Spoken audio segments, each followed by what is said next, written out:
made by the Indian economy is not utilized by the producers, and they are a little bit lethargic in this process. That has resulted into inefficiency of Indian economy. Okay, this is another main reason why India think about removing all import substitution, opening up the doors to the world market.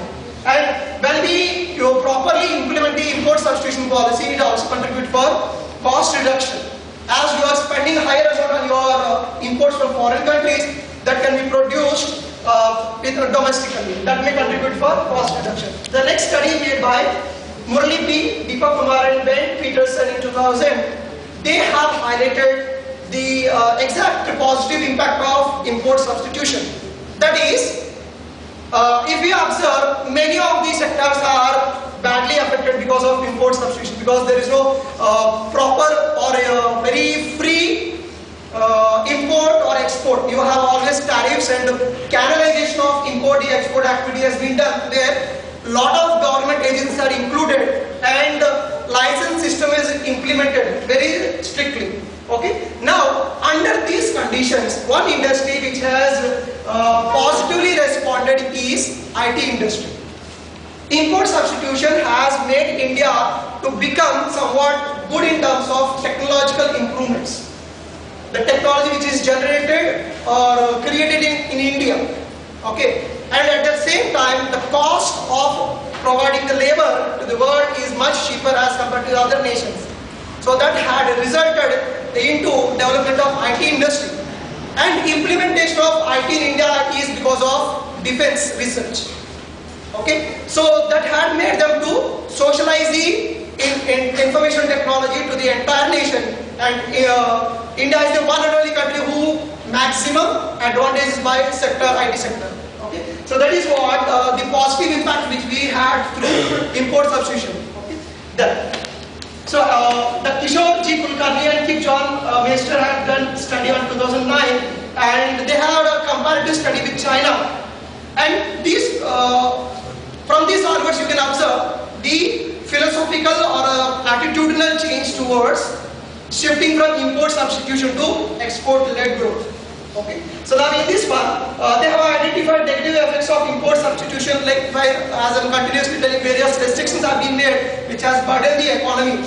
But in their study, they have mainly highlighted about free hospitalization of foreign direct investments in Indian economy. That will make our economy to improve our conditions and further become much self-reliant, much open to the economy. Okay. So the main one is stressed on liberalization of the economy through various measures. The next and the last study which I have reviewed is that the TP Butt made in 2011 on foreign trade in second and third 5-year plans.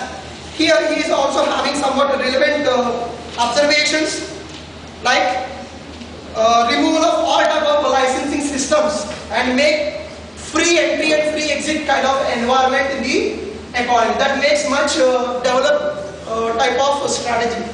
And another overall observation of all the papers are that India is failing making proper policies which is connecting with the exact strategy for development. So there is a huge gap between the policy making as well as strategy.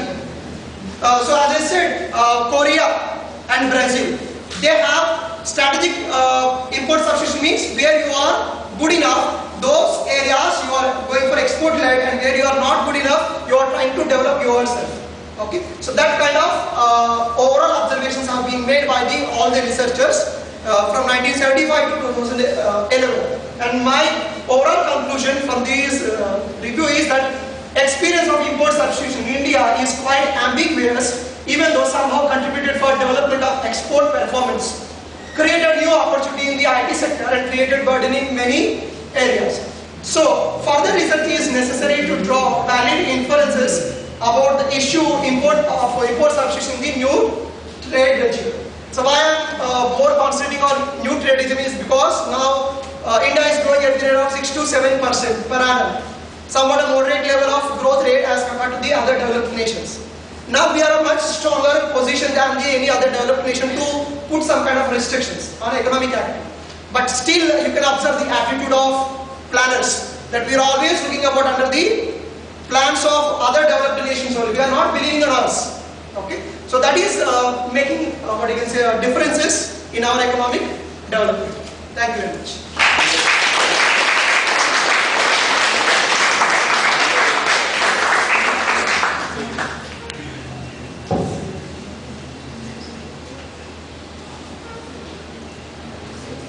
We are Kishore Kumar. In the morning, we heard Dr. Smith Gupta, who said that he has reviewed the literature and then come up with the variables.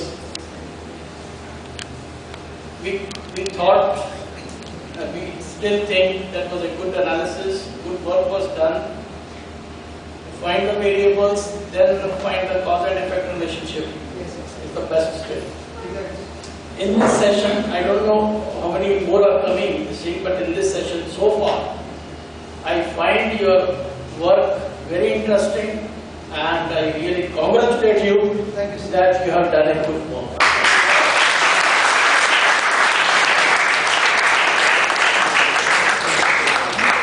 My area is international trade. I have focused more on agriculture. Yes, sir, I got you. So whatever papers you have mentioned here, 99% I have read. So, I liked it very well because I know what you are saying. But I want to add one more thing which I want to say. Your presentation is best said that whenever you have made the slides, this only bullet points you have written it, and it's not the full story you have not written. That's it. I appreciate and I also like it whenever the presentation is made. It should not be fully loaded or verbose. So that's very nice. And the literature has been reviewed in a proper way. But I want to ask, any import substitution policies or study will not be complete if we don't study Raul Prebisch and Singer. Yes, Raul Prebisch from Argentina, yes. Singer's Prebisch Singer theory, actually it starts from that. Peripheral and central economies and peripheral economies, all these peripheral economies and central economies, they work together. And how in 1935 in Argentina that actually import substitution and industrialization started. And I don't think any time Jawaharlal Nehru had any meeting with the Prebisch and Prebisch any time, because he was the premier of Argentina.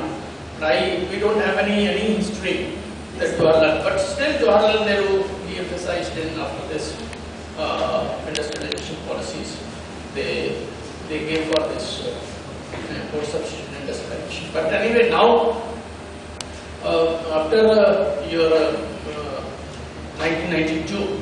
We have almost changed the policies and all. Exactly. Your first paper that Jagdish Bhagwati and Srinivas, actually they proposed in 1962 only that Jagdish Bhagwati proposed that whatever we are doing is not right, we should change the policies. But to some extent I don't agree with Jagdish Bhagwati, because to start liberalization means, and suppose in 1960 had started this liberalization process, it would have been fatal for India, because we had the poverty line, more than 72% people poor, and secondly India was disintegrated language-wise, religion-wise and all. Exactly. So if you start the liberalization process at that time, then the few would have taken it. Maybe India's shape would have been different. But Nehru, what Lal Bahadur Shastri, Indira Gandhi, they did, their main job was to keep India one. That was the main job. So import substitution policies are also linked to the Indian integration. So thank you very much. I am happy that we have seen such a good work, and it's a beginning. I think you are going to study much more. We are going to study that. Any questions from the audience, please?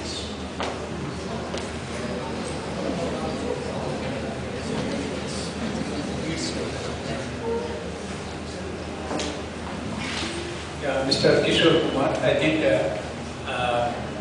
no further elaboration, because Dr. Satyadeva has already pointed out.